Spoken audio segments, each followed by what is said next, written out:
Gentlemen, welcome back to the mess, which is my desk.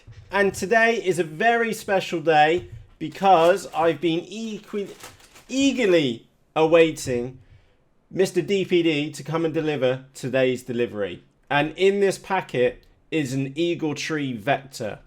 Now, for those of you which must be thinking, oh my god, Matt, these EagleTree Vectors are like 180 quid.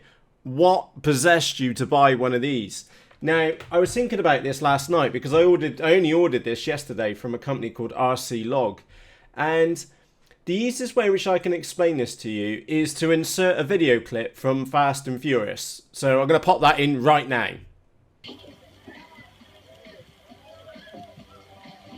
Yo, Tom, why'd you bring the Buster here? Because the Buster kept me out of handcuffs. He didn't just run back to the fort. The Buster brought me back. Right, you kind of get my point. You're up there, you're flying a model airplane, and the thing is, this will get you home. In short, that's the easiest way for me to explain it to you, is that if you get yourself in the brain, the Vector will get you home. Now, obviously I'm going to carry on and unbox this for you, but I want to give you a very recent scenario. Is that I flew my Phantom FX-61 over some power lines. I was a good 40 meters above them or thereabouts, and blummin' hell, didn't I get some interference? Whacked on the return to home. She came home. She came home when I could not see. So yeah, it's up for you to make the decision whether 180 quid is a worthwhile investment for you or not. But now, after seeing its response with its actual flying response, yeah, without question, it is the best full-blown flight stabilizer, return to home. It does waypoints, it does the lot, and it's probably the best package which you can buy for the money, and it has been for a very, very long time. So with that said, let's get her unpacked and let's get this package open. Now I do need to go a bit careful because, there we go. And you'll see that it's actually a very small box. I'm just going to line the box up on here. It's about 14 centimeters wide. So yeah, it's not a lot of kit for your money. So let's go and get this one opened, and then you can have a nose to see what the EagleTree Vector looks like. So there you go, that's about as best of an unboxing you're going to get out of me. And nicely well packed. There we go, get rid of the packaging. And you can see it's a brand new unit. I'll put it on the iPad, look, she's still sealed. So let's go and crack her open. Now, it is worth pointing out that the Vector does come with something like an 88-page manual. And if you are seriously interested in purchasing and using an EagleTree Vector, then you should definitely spend the time and the effort to read the whole manual. Okay, now I've read it 3 times and I do not pretend that I know everything about the EagleTree Vector, especially because things like the on-screen display is extremely flexible. Also, to give you a heads up, in this episode we are doing the unboxing of it. But then we will then digress into the setup and the installation of the EagleTree Vector into the Mini Talon, which I've got here and I've not even built yet. But that's the reason why I bought this one. It's to go in a Mini Talon. Now, if I was made of money, then to be frankly honest, I would buy one of these for every single model which I own. They are that good. For ease of setup, they are a million miles easier than something like the Pixhawk or the Pix Racer with Mission Planner, and these have options above and beyond anything which you'll find in other or similar packages. And yes, I know it is dear, but the money which you put in this really does show. So let's go and get this box open. So I'm going to do this on the iPad for you. So there we go. We can see that we've got the Vector, and let me just make sure it focuses. There we go. So we got the Vector unit itself. We've got the GPS module there as well. And underneath we get a collection of other goodies. So let's start off with the main component itself, which is nicely held in there. And we'll put the GPS to one side as well. So that is the EagleTree Vector. Let's have a quick, or get ourselves acquainted with her first. So we'll see that we've got, well, we probably should start from this end. So we've got RX in, which will be a fat white socket, which we'll meet in a few moments. We've got S in there, which shouldn't, I believe that shouldn't get mixed up with, I can't remember off the top of my head. I think that's S-bus coming in. But hey ho, we'll have a look on the manual in a later episode. Then the rest of these are outputs up to these last three. So you've got outputs going to your rudder, your aileron, your elevator, and your throttle. Now, aux1, I'm guessing that's going to be or RPM sensor. aux2 is a temperature sensor. And this last one, which is the top pin up there, is our RSSI in. So if you're using something like a XAR receiver, we have RSSI out on that, the same as on the L9R, which I've also got one here as well. We get the RSSI out on a slightly different port on this one, and that's what you would feed in there on a single wire. And again, I only learnt that very recently, so we will be covering the setup of this and the install in a later episode. We've also got a USB socket on the side, which is there. That's how we connect it up to our computer, so we're able to put all the settings in. The next one is audio, so that's where we can have our audio inputs. So if you want to run an external microphone, which I've yet to do on my Phantom, but I will do because it's still sat here on my desk waiting to go in. This big plug here, if I put it that way around, it's probably easier. This big plug here is for our video, okay, and there's our great big cable harness in there. We have a bus port. Now, the bus port is really, really cool. So what I'm going to do is, up on your screen right now, I've got a photograph of my Phantom flying wing, and you'll see this cable coming out of this port, going round, and it goes into an LCD display, and then it goes off the screen. And the reason why it goes off the screen, because it then goes on to the GPS module, which is on the wing. Okay, so how far do we get? We've got UART, which they just say it's for later expandability. So yeah, I haven't seen anything which plugs into the UART port, but that's it. The EagleTree Vector is not very big. Let me just measure it on my desk. It's about 6.5 centimeters long by about 3 and a bit centimeters wide. And how thick is it? Well, just over a centimeter. So yeah, about half an inch, something like that. So that's what you're paying your money for, is this. Okay, this actual unit here. Now, we've also get with the kit the GPS and magnometer. So in other words, your GPS unit and your compass. Okay, and you'll see that you've got these little sockets on the back. So let me just make sure I've got this on the camera for you. It doesn't really matter which one you stuff it in, is that it's just a bus. So you put one cable in here and then go on to the next device, or you put the other cable in there and go back to the actual Vector on the bus port, wherever it is. Yeah, where it says bus on the actual device itself. And that's the nice thing about the Vector, is because you really can't go wrong with the connections, because the bus ports really doesn't matter, with the exception of, I think it was one of the modules, like the alerter module, something which you needed to have first in the chain. Yeah, it's all clearly labelled. You really can't go wrong with the Vector. So let's put those two to one side. Also in the box, we do have a GPS stand as well, which is approximately 9 centimeters tall. So that's great if you've maybe got a bigger quadcopter, something like a 450 quad. And to be honest, if you were that way inclined, you could easily fit that on a 250 quad and just cable tie it down. So yeah, happy days. Now, the GPS unit won't sit on the top of there very easily. So we normally get a mount. There we go. There's our mount, which comes out in the box, and we'd screw that down in there, and then we would then be able to mount our GPS unit and magnometer or our compass up away from the rest of the unit. So let me put those pieces to one side, like so. Also, I went for the XT60 connection. The last one which I bought came with the Dean's connectors, which I had grand plans of just unsoldering and then putting XT60 connectors on there. But to be frankly honest, I just put my own connectors, which converted from Deans to XT60s, and that's worked really, really well. Now, this current sensor is really important because, number one, this gives you your current used and your current consumption, if that makes any sense, and it also powers the Vector as well. Now, the Vector does have a redundant power supply, which is typically just your your ESC.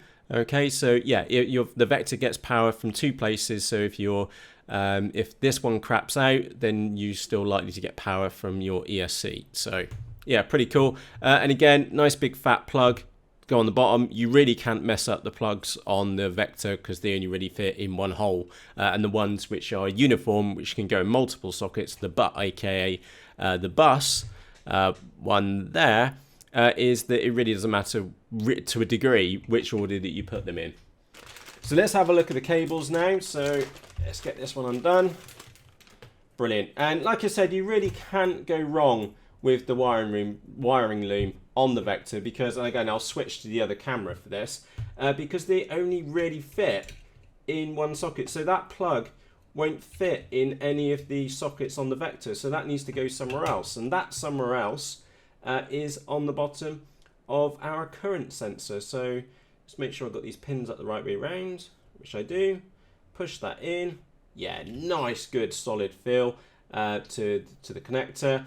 You'll also notice that for the vast majority of the connections, they are using twisted. Again, I'll put this on the iPad for you. They are using twisted wires, which keeps noise down to a minimum. Then, so we've got our current sensor there. Now, that is only going to fit in one socket on here, which looks like that one there. So we're going to plug that in there. Again, nice, good fit. What else have we got? We've got our RC inputs. So again, it will only fit in one socket and it will only fit one way round. So I'm going to plug that in there. Brilliant. And then we've also got our microphone and TX audio. So that's for the transmitter audio. So let me put this in here. And again, it will only go one way round. So we'll plug that in there as well. And then we have another cable which is a bit odd compared to all the other ones because it's very long, and the reason why it's very long, and give you an idea on length, it's about 62 centimeters long, this is our bus connector. And again, get my knife from underneath there, that only fits into one of the sockets, so just plug that in there, and we plug that into our GPS unit and compass. So there we go. Brilliant. So I'm just going to move this across to the iPad so you can see what's going on. So we have got our Vector lined up. Now the cable which we are most interested in is this one. Okay, and the reason why we're interested in this one is because it's got some extra wires on it, and that's what we would connect to, or what I'm going to be connecting to the S-Bus port on either the L9R receiver or the X8R receiver. Okay, so we really can't go wrong with that one because it goes in the port which is labeled S-Bus. All right, really straightforward. These other connections, I did actually leave these in on my last Vector, and to be honest, on the next one I'll also leave these on as well, just for whatever reason. Later it's easier just to leave them in, and to be honest they only take up like 2 grams, so I'll hold them back with a cable tie. Then from this side we've got our compass and GPS unit. Now apparently this is the better one because it uses in fact, let me just go and check this a moment over on Faceballs, because let me just scroll down, because it uses GLONASS, which is the Russian satellites, and that would explain that when I'm flying I can normally see between 17 to 19 satellites which this unit's been and picked up, so a much better, cleaner fix for the model itself, or more accurate fix, should I say. So yeah, dead simple. Again, like I said, with these cables, they only fit in one way round, and you really can't cross wire them at all. You would need a pair of pliers and a big hammer to cross wire this thing. So yeah, really well thought out. Next up, we have this other big loom here. Now, this bit does catch some people out. Okay, so on the main wiring loom from the current sensor, okay, so you would plug your battery in this side. Okay, it's normally labeled on this. Again, look, just super matte proof. It says battery, and it will support up to a 6S battery. So you plug your battery in there, and then this connector then goes onto your speed controller. Now, following that loom back, you've got 3 Jst plugs here. Okay, and you'll notice that 2 of them are red and 1 of them is white. And the reason for that is very simple. These two, the 2 red ones, are 12 volts, and this white one is 5 volts. So we'll see that there's some matching connectors here. So one of them says video TX, and the other one says camera mic. So we'll take one of those and we're going to plug that straight into video TX. Now the reason why I'm putting that in, again, nice stiff connection. Okay, so that's our video transmitter powered up, okay, which then comes out of this loom here where it says, again, that's upside down for you. There you go, it says video TX, and you'll see that we've got negative plus now 12 volts because we connected that to 12 volts, which was the red JST lead, and then yellow is our video signal. So when it comes to the, and I'll come back to the power in just a sec, our camera, okay, we'll see we've got black, red, okay, now red depends on the voltage which is on the red line, or the positive line, depends if you plug the red one in, like so, into the camera mic connector, okay, that will now mean that our camera is running on 12 volts. So that will be a filtered 12 volt signal there, and then this connector we then go on and connect to our camera, and we've got our power supply there and our audio, video coming in. Then on this one we have our video coming out, which is labeled as video TX, and that will also be 12 volts. Now, for example, if your camera only supports 5 volts, what you would do is unplug this red one from the cam mic socket and plug in the white one, which is then 5 volts. So clearly color coded. And then the last thing for us to cover is that if you do have a microphone, is that you've got a nice socket here which is labeled as microphone. That's where you'd get your, again, in this case it would be 12 ground, and then that's our microphone input there. And then you got another socket here called TX audio, okay, and that's what you would connect up with your video TX. And then if your video transmitter supports audio as well, then you would connect the white wire up to, most likely, the white wire on your video transmitter. So that's it. Well, we got some other bits in here. I really wish they included some more EagleTree stickers. That's the only negative which I can give you about the EagleTree. I would like more stickers for 180 quid. Okay, we get a Faceballs card and a note about support and downloading the manual. Okay, so that is the EagleTree Vector. So I'm just going to move across to the other camera so you can see it spread out. There we go. That is the EagleTree Vector. That is what 180 quid buys you. So that's about $230 approximately. And I can tell you point blank, as far as value for money, ease of setup, and experience in the air, nothing compares to the Vector. Now, I would also like to make the point, I bought this out of my own money, and I bought the previous one out of my own money as well. So if this was crap, I would tell you, and I can't tell you it's crap because I've used it, and it saved my butt. It got the model home. So yeah, that little video clip back at the beginning, she really did get me home with literally no video, and I'm super impressed. And again, the original reason why I went for the EagleTree Vector instead of using something like a Pix Hawk is because of Dave. Now, Dave, I want to give you a big thumbs up for suggesting the Vector, and his point was also the same one which I'm making to you, which is, do you want your model to come home or not? I've never lost a model. And that was Dave's words, not mine. And it has now turned into mine, which is that I've yet to lose a model with an EagleTree Vector in it. So yeah, the EagleTree Vector is not cheap, but by a country mile, it is the best option out there. Even if you're not flying FPV, this still has several modes which you would be interested in, such as stabilization, no, it doesn't have a takeoff mode. It will keep the head in for you, and it also has return to launch as well.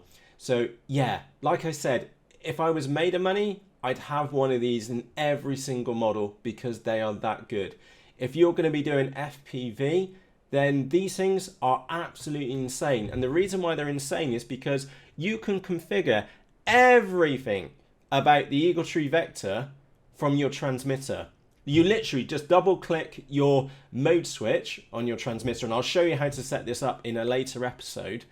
You just double click that, and then just using your aileron and elevator stick, you can move through all the menus and configure pretty much all the options about the EagleTree Vector on the flight line. It's nuts, absolutely nuts. I've never seen such a comprehensive menu system in any other device. So with that said, I'm gonna wrap up now. This will be a little mini series on the EagleTree Vector. If you have any questions about the EagleTree Vector, please just ask in the comments section underneath this video, and I will, if I can help you, I will do. And again, all replies will be honest because I have bought this out of my own money. I'd also like to stress this is the second one which I've got, because the other one is in my Phantom flying wing, and this one is going to go into the Mini Talon, and also very likely to go into a new model which I can't tell you about at the moment because it's a bit of a secret. So anyway, with that said, that's the EagleTree Vector. I'm such a happy boy. I have literally just been waiting for the last hour in the front room, waiting for Mr. DPD to turn up and deliver me the Vector, because I really want to get this in the model, and I need to go and get the Mini Talon built now. So yeah, with that said, I need to go and get the Mini Talon built, and in the next episode, what I'll do is I'll take you through the setup of the Vector. It is, how do I explain this? It is pretty straightforward, to be fair. The only slightly complicated bit is in the OSD setup, but honestly, if you can tick a box and drag and drop, the setup of the Vector is absolute child's play. And yeah, I can't rate the Vector any more highly than what I've been uncovered in this episode. It is a fantastic piece of kit. So with that said, for myself, Matt, thank you ever so much for taking the time to watch this episode. If you have any questions, like I said, just pop them in the question or the comment section underneath this video, and I'll do my best to help you. So with that said, from myself, Matt, cheerios!